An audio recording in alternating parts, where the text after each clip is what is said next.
Quelle est la carte blanche que vous avez choisie, le point sur lequel vous souhaitez revenir? C'est la sécurité et le terrorisme, car ceci a été totalement absent de la campagne. Alors je comprends que ceux qui nous ont gouvernés ont peut-être un sentiment de responsabilité à l'égard des résultats dans ces domaines de la sécurité et du terrorisme. Mais que ce sujet soit totalement absent alors qu'il est aussi grave pour la tranquillité, la sérénité des Français, m'apparaît ahurissant.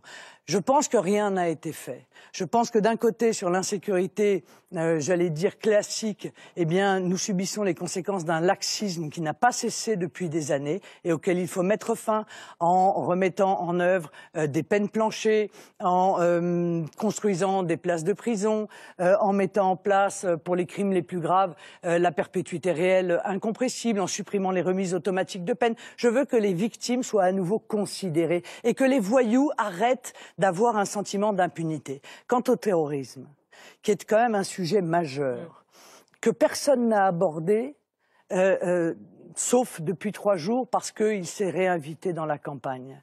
Eh bien, là encore, rien n'a été fait. Nous devons maîtriser nos frontières nationales. C'est essentiel pour savoir qui entre chez nous. Nous devons mettre en œuvre la réorganisation du renseignement. Elles ont été rétablies, les frontières, depuis... Non, elles ne sont pas rétablies, monsieur suspendu Pujadas. Les accords de Schengen. Non, monsieur Pujadas, elles ne sont pas rétablies. Ça n'est pas vrai. Et tous les Français qui passent la frontière tous les jours pourront vous le dire. Il faut reconstituer les moyens de la police et de la gendarmerie, c'est-à-dire créer 15 000 postes de gendarmes et 15 000 postes de gendarmes et de policiers. Il faut recréer des postes de douaniers. Et puis il faut s'attaquer à la racine du mal, parce que le terrorisme, c'est l'arme qui est dans la main du fondamentalisme islamiste, qui est une idéologie totalitaire. Et là non plus, rien n'a été fait. Il faut s'attaquer au communautarisme, il faut s'attaquer au développement de ce fondamentalisme islamiste dans nos banlieues, financé par des pays étrangers, s'attaquer au recul de la laïcité, il faut fermer les mosquées radicales, il faut expulser, les imams qui prêchent la haine, expulser l'intégralité des fichiers S étrangers. Sur ce point, Marine Le Pen, vous dites expulser les fichiers S. Mais la fiche S, c'est un outil de renseignement on voit dans plusieurs affaires récentes que c'est la surveillance d'un fichier S qui a permis d'arriver à démanteler tout le réseau et à déjouer des attentats. Est-ce qu'on ne se priverait pas d'un outil d'information et de surveillance en expulsant tous ces fichiers S? Monsieur Pujadas, il y a, je crois, 17 000 fichiers S dans notre pays, dont 10 000 pour lien avec le fondamentalisme islamiste. Expliquez-moi, donnez-moi une raison pour laquelle nous prendrions le risque de conserver sur notre territoire des gens qui ont un lien avec le fondamentalisme islamiste et qui sont étrangers. Pour démanteler les cellules. Ah, donc nous allons les garder. C'est déjà arrivé tout récemment. Non, ceci n'a aucun sens, monsieur Pujadas. Je vous le dis très clairement et très simplement. Tous les fichiers S étrangers, c'est-à-dire tous les étrangers sur notre territoire, qui ont un lien quelconque avec le fondamentalisme islamiste, doivent être expulsés de notre pays. Ça va permettre d'avoir moins de fichiers S à surveiller et ça va beaucoup faciliter le travail de nos services de police et de nos services de renseignement. Encore une fois, pourquoi garder sur notre territoire des bombes potentielles? Nous n'avons aucune raison de le faire. C'est mettre en danger le peuple français. Et moi, en ce qui me concerne, je serai d'une fermeté absolument totale dans ce domaine parce que je suis comme beaucoup de Français.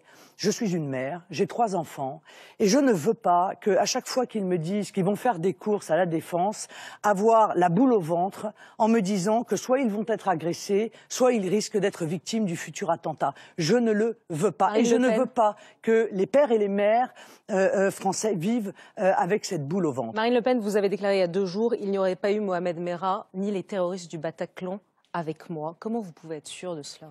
Mais madame, parce que toutes les mesures que je veux mettre en œuvre font que tous ces gens-là, compte tenu de leur profil, auraient été soit expulsés, soit en prison. Mais quand vous voyez que même Vladimir Poutine, qui emploie la méthode dure, avec les terroristes, n'a pas pu empêcher l'attentat. Madame Salamé, je l'ai dit, dans le même propos, il n'existe pas de risque zéro. Mais ce qui est scandaleux, c'est de laisser le risque 100%.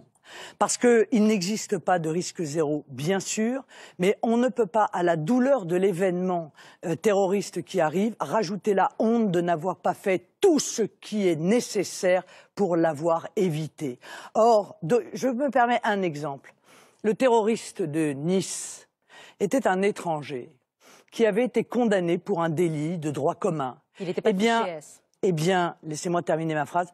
Tous les étrangers qui sont condamnés pour des délits ou pour des crimes doivent rentrer chez eux. Pour une raison simple, Madame Salamé, c'est qu'ils ont violé au moins 2 lois. La loi pénale pour laquelle ils ont été condamnés et la loi de l'hospitalité. Pour n'importe quel délit, un étranger, n'importe quel délit? Mais madame, vous venez dans un pays... vol. Enfin, pardon, mais non, je pose la question. Est-ce qu'on peut retrouver quand même un minimum de socle de valeurs dans notre pays?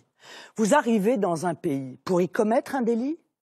Parce que si vous y arrivez pour y commettre un délit, eh bien ce pays a tout le droit de vous renvoyer chez vous. Et même, je vais vous dire peut-être, de vous interdire d'y revenir. Et Mohamed Merah était français. Mohamed Merah était français, il était français par le droit du sol, et à 18 ans, il avait déjà un très long casier judiciaire. Moi, je veux la suppression du droit du sol. Je pense que la nationalité française s'hérite ou se mérite. À 18 ans, lorsque un jeune étranger demande sa nationalité, eh bien, l'on regarde un certain nombre de critères, et le casier judiciaire en fait partie. Je ne vois pas une seule bonne raison d'accorder la nationalité française à quelqu'un qui a commis plusieurs délits, encore une fois, sur notre territoire.